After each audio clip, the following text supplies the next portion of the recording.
Hello and welcome to your favorite YouTube channel, Cartoonist Kayfabe. My name is Jim Rugg. I'm Ed Piscor. I want to remind everybody that we are a daily comic book YouTube channel. We've got over 1,600 videos in our catalog, and you can search those on the Cartoonist Kayfabe YouTube homepage. Search for your favorite artist, search for your favorite title, and chances are you'll find something you like there. I also want to remind everybody that we have a Patreon for Cartoonist Kayfabe that helps us pay the bills around here and keep the lights on. You can find that in the links under this video. You can find a level that suits you. It'll give you access to our videos early. And at the top level, the King Kayfaber level, you will get access to all of our videos first because you can sit in on the live recording session. That'll give you a leg up on the Kayfabe effect. Sometimes when we show off these books, people want to scoop those up, and sometimes they're rare. They go up in price or they disappear completely from the aftermarket. If you're a King Kayfaber, you'll be the first one in line getting those books before they're gone or before they've gone up in price. All right, Ed, we've been looking at a couple of the 2099 comics that Marvel launches in the early to mid 90s. Had a whole universe of 2099 titles. You guys can find back issue episodes on Spider-Man 2099 #1 and Ravage 2099 #1.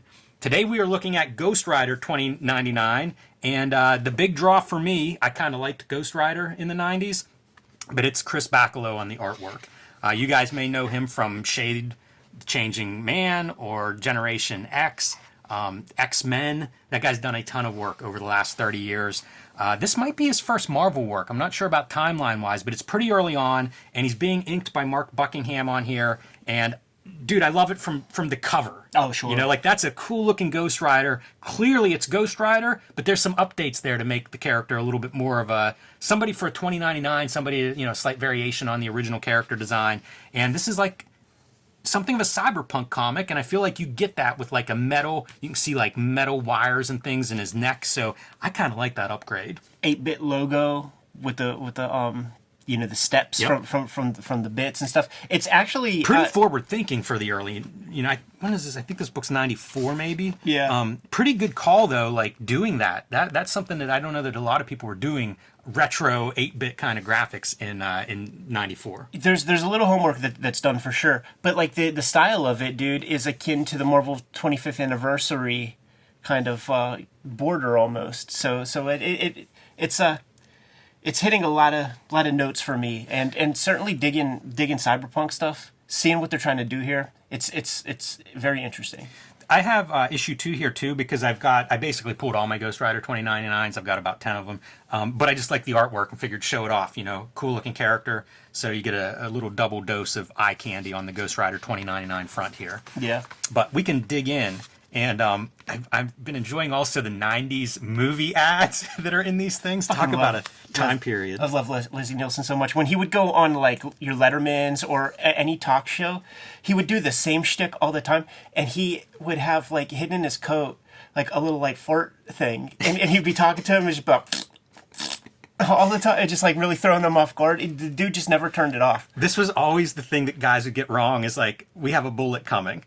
Yeah, but that's just this end part. It's Right. not the casing. That Totally. doesn't come out of this gun barrel. And by the way, I think it's this one too, man. Like, because you know OJ was in this shit, and Yeah. and like as this movie was like coming out, O.J. Simpson. yeah, as this movie was coming out, like all that drama was happening.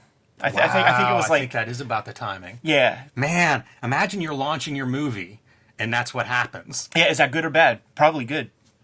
All publicity is good what they publicity, say, right? I love this background. It is Chris Bachalo and Buckingham, and so you know it's that established team that will go on to greater heights with Generation X. But the cartooniness of it, I kept thinking of like Jamie Hewlett. Interesting. I was going to say Bisley with some of the line work, like on the window details and stuff. Some similar, probably tools. You know, it's probably where the similarity there is. Lots of pen, and one of the things that I was curious about would be like, is Bachalo just trusting Buckingham with the spatter? It's a good question. You can't pencil that. You know what? It'd be a question for as we talk to some people who are like pencilers and did work with inkers. I'd be curious about a lot of that. Like, you're really trusting people, and especially when people used to ink directly onto the pencils. Right. Yeah. So Bachalo, he's credited as breakdown. So I guess you trust Buckingham if he's going to be the finisher. Like, he gets to kind of make it look, you know, however he makes it look. Right. Bachalo's only on here for a couple issues. He's gone by like issue 5. He's gone, and even I think issue 3 maybe might be his last one, and he's like part on that. Somebody else Peter Gross, I think, takes over. Look at how fantastic that is, Awesome, dude. right? Probably pulling a little bit. Yeah, you can't help but pull a little bit from your Kaneda bike and stuff. Absolutely. But a metal Ghost Rider, to me, that is like, you look at, to me, the Danny Ketch 90s Ghost Rider, like, surpasses Evel Knievel 70s Ghost Rider with the big chopper and stuff. Like, that is, like, such a step up. Got the chain, got the leather jacket, super fucking badass. And it's like, this is a perfect design. Like, you can't improve upon it. And Buckingham is like, and Bocello are like, hold my beer. They really are. And, the cyber metal elements as opposed to, bone of Yeah. the 90s. I mean, it looks really badass. Yeah. And we complained a lot in Ravage and Spider-Man about, like, you get, like, 2 pages of those characters and you have to read 30 pages of backstory that's just dull. This is how you do it, everybody. Absolutely. Put your character, show them off. I love all of this. I like the graffiti Life Death. I believe that's the reference to the Death miniseries that Bacalo would have been drawing around this time. I even like they pulled the Johnny Rotten quote to just like put it all there, like throw it all against the wall, I Right. just want to destroy everything. Yeah, it has all this. It has the damn, like, Oppenheimer quote from the Bhagavad Gita and shit. So, it's like two warring pieces. Len Kaminsky on the writing. And this comic was a revelation to me, Jimmy, because it sort of suffers from what all Marvel comics kind of suffer from whenever they're playing with genre. This is a funny tangent right here. It is, yeah, it is. It's like, I don't even know what I'm looking at there. And what I mean is, like, when you're looking at, like, say, the Star Wars comics from the 70s when they got the license, Conan comics, any of that genre stuff, and we'll call this cyberpunk. The writers are comic fans who want to work in comics and will do the most cursory kind of research. Like, the people who write Sword and Sorcery are all in. William Gibson and, like, Neil Stevenson and stuff are all in when it comes to cyberpunk, hard sci-fi, that kind of thing. Heinlein is all in. And Kaminsky is just, like, doing, like, the cursory research, like, they've established, okay, this will be our cyberpunk comic because it's 2099 and it's the future and all that. So, like, what is cyberpunk? And, he'll do some little read-in. And There's a couple of things that I feel like are pretty good for 94. He'll read his Snow Crash. He'll read his Neuromancer. And what he'll pull is, like, okay, I got to talk jargon. I got to talk bits. I got to talk this and that. You got to have your relationship with the network and shit like that, but it's superficial. Like, he's saying stuff that I feel like he don't even know what he's talking about. It makes me wonder what Doom 2099 was, because, like, the stuff that he doesn't know what he's talking about, Latverian biochip implant, so Latveria being Doctor Doom Right. area, so it makes me wonder if that is also cyberpunkish, because that's another metal-looking dude. Yeah. I lingered here because I love this image. I think I sent you a picture of this whenever I was like, hey, let's do this book this week. Yeah. It's just so, again, what I want, if I get an issue 1, I want to see the character looking his best. Totally. And see, when you start to juxtapose it with, like, the little cartoony stuff, that's where my mind goes to the Hewlett place. Yeah. Because it's like you're adding like the fun stuff to the badass butch. Yeah, I think there's elements of that too. Even in, like, the character design of some of the other characters in this world have some of those elements. It's funny to think of this as, like, weirdly gorilla-esque or something, Right. It's set on, like, there's a superhighway. It reminds me of 2000 AD at times in some ways. The future that's presented in Ghost Rider here. Breaking Bad. Yeah, when you Way see ahead this, of his time. Wait, when you see this, it's like, is that Len Kaminsky? Is that, my thoughts, is that Warren Ellis? Like that's somebody. That's Right. somebody for sure. Like, I say it all the time, man. I love when these dudes don't feel the need to, like, Right. tape the paper down and I'm with you. and just go with the perspective grids all the time. And Bocello and Buckingham are super good for that. So Look, it even curves. The Right. wall curves here. yeah, totally. It's cartooning and like there's stuff that happens. It's like very little panels, and we might have already passed it, but like Ghost Rider, like, picks up a whole bike and, like, slams it down, and it's a panel this big. You know what? It might have been on page 4. Like right in here. I think it's. Right there. Oh yeah. Yeah, that's it. Well, I guess he slams it down here, but Right. picking it up there. Yeah, there's a lot of good action. Again, I'm comparing this to the other 2099s that I've read, the number ones. But even like the world that is built here feels more interesting for me to look at Oh, than some of absolutely. those other presentations of 2099. Yeah, absolutely. And yeah, this is like the more the crunchy gutter stuff. This video is brought to you by the comics that we make. Ed Piskor's Switchblade Shorties is now running as a daily comic strip on Instagram, Webtoons, Facebook, wherever you find your comics. Look for Switchblade Shorties. Ed also has Hip Hop Family Tree, the Omnibus, out in stores everywhere now, collecting all of the Hip Hop Family Tree strips, along with 150 extra pages, and available in diminishing quantities. So pick that one up if you haven't added it to your shelf. The next Red Room collection, Crypto Killers, is now out in stores.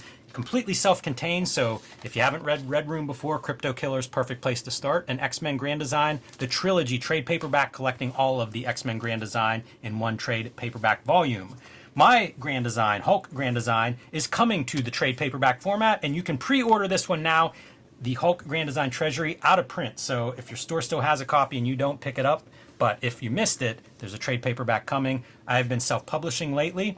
True Crime Funnies, my nonfiction collection, BW celebrating the black and white indie comics of the 80s and 90s, and the 1986 zine celebrating the greatest year in comics history are available at jimrugg.com or patreon.com/jimrugg. And my latest books, Street Angel Princess of Poverty and Street Angel Deadliest Girl Alive, collecting all of my Homeless Ninja on a Skateboard superhero comics in 2 handsome volumes from Image Comics. And now back to our video. I think the artists fit the cyberpunk thing really more than the writing does. I think what Len Kaminsky's trying to do, I think he's trying to be like a Vertigo type. I could see that. It's wannabe Grant Morrison. There's specific reference to Matrix stuff in here. They say the word years before- Matrix. Yeah, years before. And I guess that does come out of probably like snow crashes and some of this stuff. You know, like Cyberpunk used that term. But here's what's but it's interesting. Crazy to come across it in a book years before the movie. And here's the connection. Like the Wachowskis, Yeah. if you look in the checklist, their name isn't in there, but like Ecto Kid is it? So The like, Razor Line, So yeah. the Razor Line, Clive Barker stuff is in like they're working on those comics. And you know what? There were fucking Chris Claremont X-Men comics where the Genosians, they would travel through the phone. They would like go to the payphone, dial up a number, and like get sucked into the phone. Oh, yeah. So I mean that's in Matrix as well. That makes sense. Hey, I want to call out the colorist. It's Christy Scheel, longtime colorist at Marvel. I like this restraint because there's a digital colorist on top. Like this is when colorists were still doing paper guides and then you hand it over to your color house. But I like how this is desaturated, but it's not just black and white. Right. You know, and then you would hit certain spots with color to kind of make them pop. It's very attractive art to me. See, that's a good piece right there. Frack in 2600 magazine. Like you could get that at like Barnes and Noble right now, man. It's like the sort of long-standing, the Hacker Quarterly. You know, reference four to times a year. Atari, I guess, right? And then well, no, it's a 2600 hertz tone is what you whistle into the telephone to get free long distance calls. And then Frack was an online magazine, you know, that you could download that's like, you know, 30 kilobytes and tells you how to use the 2600 tone. So not a reference to Lobo. Right. No. Oh, yeah, that's another thing that this comic has is all of that, you're full of spit and like Yeah. the futuristic jargon You always stuff. that always misses. You're always going to miss some of that stuff. And you know, like when it's in, like, I always think of it as like Judge Dredd, you know, because like Frack, I think, is what's in Judge Dredd. And like coming out weekly, you could establish runners that way. Daily strips aren't that way. You could establish runners. But like when you're doing it in your like issue 1, it's try hard. Yeah, like that metal hand with the spike knuckles. And here we go. This is your bad guy. This is kind of flashback origin of the character. Yeah, this is our Danny Ketch. He stole a bunch of data. He's trying to deliver it wherever, and he ends up downloading himself. Right. Because he knows, like, the end is near, and here we go into the Matrix. Yes, and this is when it turns into the wannabe, you know, Len Kaminsky's reading Doom Patrol and is going to go like full, like Grant Morrison mode. The cool thing is, like, I think the artists are up for that challenge. They really are, and we've looked at a lot of artists that aren't. Right. You're lucky if you do a book like this that you get a guy who's or a couple of guys who are up for this. Right. It's the writing that's the corny part, because like it really just feels like you want to be Doom Patrol, like when you have your Rod Serling guy. Like, this is tired. Like, we've seen that a million times. Richard Starkings is your letterer. So again, this is like your early digital production of comics. Yeah. A lot of these things, and you see it expressed in the different fonts. Ghost Rider has his own font that we've seen a bunch of already. I kind of like that use, and I think it's pretty good because I guess this is a font, but it doesn't look bad. And then whenever you go to like, oh, this is completely a digital character, it's like a mechanical font. You know, I like that contrast. I think that's a good choice. Weird, like Dave Letterman, almost an AI Dave Letterman. Yeah, James Dean. Super strange. Max Headroom was out, Yes. And here's the other thing, because like there's so much that feels right. Right. But Kaminsky misses the mark with certain things. So he's downloaded, and the program is kind of he's a Norton antivirus. Mm-hmm. Yeah. But there is no establishment for why that even matters. It's just like it's like this benevolent software, which is the antithesis of cyberpunk, by the way. So there's no indication of like why we have to care, why this matters. It's just like God software is like giving you this power because we need a new 2099 comic. There's no point to it. I wonder if that's a bigger part of his origin story based on whatever it is he stole. I can't remember the particulars of it, and I wonder if that's like what propels the story over the next several issues. Like if there is something here and we're just not getting the exposition dump that we often get in these number ones. But it's always good to have something. I look at this. I'm good enough with them just saying, "Hey, we got a body to put you in. Go get revenge on that gangster that killed you." I don't know how this background is created. I don't know what this is. Yeah. It's like a weird moire pattern. Like this is something I think typically would have been some sort of screen tone. Some kind of pattern. But I don't know what that is. It's very odd, and it's not exactly a pattern. Like it's pretty out there. Yeah, I think it's the computer colorist. Hitting buttons. Going into business. Hitting some filters. Going into business. Sometimes I do stuff digitally where it's like, if I have to modify this art, it will look different. Right. I can't repeat what I just did. Right. Man, the splatter effect is so good for this. I think that really looks awesome. It puts the punk in cyberpunk for a comic like this, because like a big part of that is the lived-in world. That's the necessary piece. Yeah, get some texture on there. And just by doing that, it makes it feel like, coal or something, like some sort of pollution. There's a strong Terminator reference. I mean, you see it there. And we like that pose the first time so much, we're going to hit that one again. I don't blame him. It was Brian Lee O'Malley. When we were looking at, he joined us to look through Generation X1, I believe, and he called out there is like an over-the-shoulder, looking towards the reader shot that Bachalo draws a lot. That's like not too dissimilar from that, where it's like the shoulder's like this, but except the character's like looking at us. Yeah. So he likes that kind of orientation. There's probably like a dream list of guys too that I would like to see tackle this character. Like I could imagine a Dave Johnson doing a killer Ghost Rider 2099. I was thinking of Liam Sharp. Yes, yeah, definitely, yeah, that'd be a good one. I like these. Something explodes and we see Ghost Rider as like black silhouette coming through. That's a pretty good one for like showing off the skull and everything. And it's just tiny. It's like postage stamp size on the a page loaded with panels. Yeah, that's offensive. Getting the push, dude, and the Bullseye by Rick Parker, dude. I love this every month. Seeing a new one of these that was like a great joy to me when I was in 5th grade or whatever. Yeah, it's really cool. It's nice that Marvel used to do that, have some other comics within comics. Yeah. Because I don't know that anybody does it. Maybe Eric Larson, Savage Dragon, he runs that stuff in the back. And we got Rick Parker in the Hip Hop Family Tree Free Comic Book Day comic that you designed. I forgot all about that thing. Yeah. And came across it not too long ago. I got ago. Rick Parker to do one of these, and because we did a whole checklist page of like the cool shit that was coming out, and I guess he didn't know that his name's Gary Groth, so it was called Growth Industries. That's funny. And I think it was like me and Uncle Gary with some back and forth. That's pretty good. Hey, here's Ecto Kid, and Wachowski is credited in there. Oh, okay, yeah, cool. So yeah, there it is, dude. So like the Matrix, like they're getting comps. Yeah, they're getting comps to everything. Boy, it's interesting to see what's on sale now. And Doom 2099 is up to issue 17, so I think that's one of the original 2099 launch books. Right. So you figure this is like a year and a half into the 2099 universe, give or take a little bit. I like how little the skull is on Ghost Rider.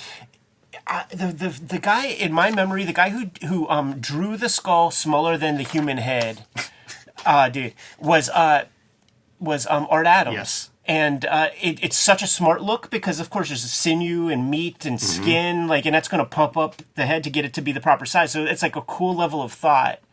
But like once you see it, it's like I think that's what you have to do because you got that big hulking body. It's almost like Beetlejuice, like the dude sitting in the waiting room of the Beetlejuice movie, because like it's this big hulking body with that little pinhead. It looks so good in a comic. Hey, by the way, here's our pose again, flipped. Yeah, totally, man. And I mean, this is pornography. Like you could create spatter all over this thing when you see it, because like you thought he was a badass character already. I love it. And you see it just like peeking out, dude. Like he's getting his chubby. And superhero sex scenes, right? Like he's got his fucking saw blade boner, dude. This is how you sell me issue 2. Absolutely. You know what I'm saying? To me, this is an issue 1 done really well. It shows off the character.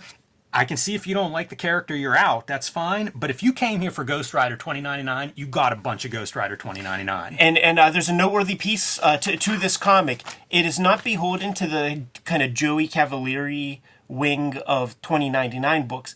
It is the Ghost Rider editorial team that is spearheading this thing. So it's got a different polish on the back end.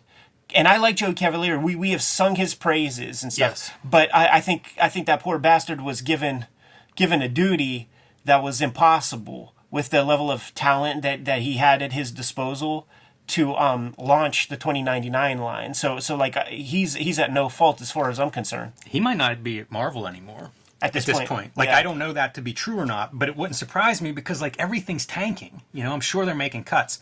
Hey, I brought a couple of my late issues because it's Ashley Wood takes over this book, and it might be Ashley Wood's first stuff. If not this, it's like Spawn. He did that Spawn run that I also liked. I liked early Ashley Wood, and I think some of this stuff is... it's super Jay Lee. It's super Jay Lee, and it's the Jay Lee I liked. Yeah. So if you can't do Jay Lee, bring this stuff in, and...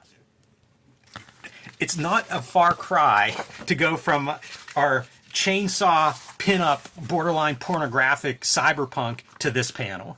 That's a pretty good job of replacing an artist with another artist who can bring that flavor. Yeah, I agree, man. And I've never seen these issues, and they're super sexy to me. They're cool looking, it's a good looking character. So. Yeah, pretty interesting series, I think. We'll go Super Patriot. Like, dude, they are shameless as fuck. Yeah, no doubt about it. I think that's a lift from the Jay Lee Spider-Man Iron Fist that we looked at, because there's a splash page in the front of one of those, and it's kind of that pose. Isn't Ashley Wood the designer of those Dick Tracy books? Yes, he is. So he has That's that when I got culture, mad at Ashley Wood. Yeah, he has that culture vulture ability, man, to just Gilbert shit. Yeah, and he evolves pretty quick because I think within a couple years he's doing Automatic Kafka, and it's a completely different look, and it's much more of what I think of as like Ashley Wood. But I like these early Ashley Wood things because he's a guy with talent. Like I said, that Spawn run that he does, is it War? Oh, I can't remember the name of it. It's like a 10-issue Spawn miniseries or series or something. But he draws it, and it's really good looking. When I started rebuying like 90s comics, it was one of the early series that I picked up because I was like, this shit looks really good. Maybe we'll look at that at some point. But there you go. Ghost Rider 2099, number 1. Good to go? Yes.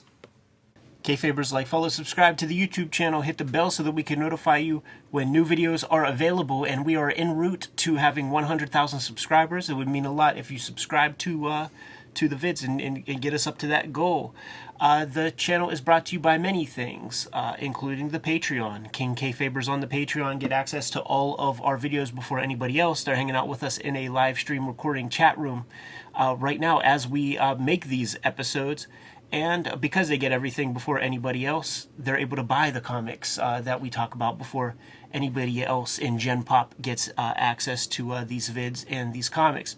Ultimately, the videos are brought to you by the books that we make. You don't buy our books, we can't make any videos. Jimmy, let the people know what you have out in stores now. I've been self-publishing lately, so I have True Crime Funnies, my nonfiction anthology featuring crime and wrestling. I've also been making zines, the BW zine celebrating the 80s and 90s self-publishing and indie comics, the 1986 zine celebrating the greatest year in comics history. These are available at jimrugg.com or patreon.com/jimrugg.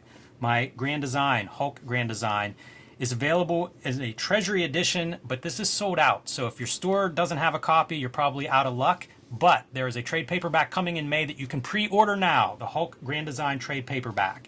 And my latest releases, Street Angel Princess of Poverty and Street Angel Deadliest Girl Alive, featuring the homeless ninja on a skateboard. From Image Comics, you can get these wherever books are bought and sold, and perfect for the superhero fan in your life. The Switchblade Shorties comic strip is coming to you on a daily basis. I have a directory, an archive at Webtoon for Switchblade Shorties, but if you're on Instagram, Twitter, Facebook, you'll be able to get your hands on all of the comics on a daily basis. The Hip Hop Family Tree Omnibus is out in the wild right now in very, very limited supply. 150 pages of material that is new specifically for this book. So it's the ultimate volume of Hip Hop Family Tree. Get it while supplies last. Thank you very much for supporting it the way you have been. Red Room Crypto Killers is the new round of Red Room comics that is out. What happened? I was going to flip through it, and then I remembered YouTube doesn't like us flipping through this book, Ed. Right, man. It is the new round of Red Room comics, Murder on the Dark Web for Fun and Profit. Think Black Mirror meets EC Comics in a way. 4 stories in there. You could start with this comic, or you could start with any of them, because all stories are self-contained in each volume.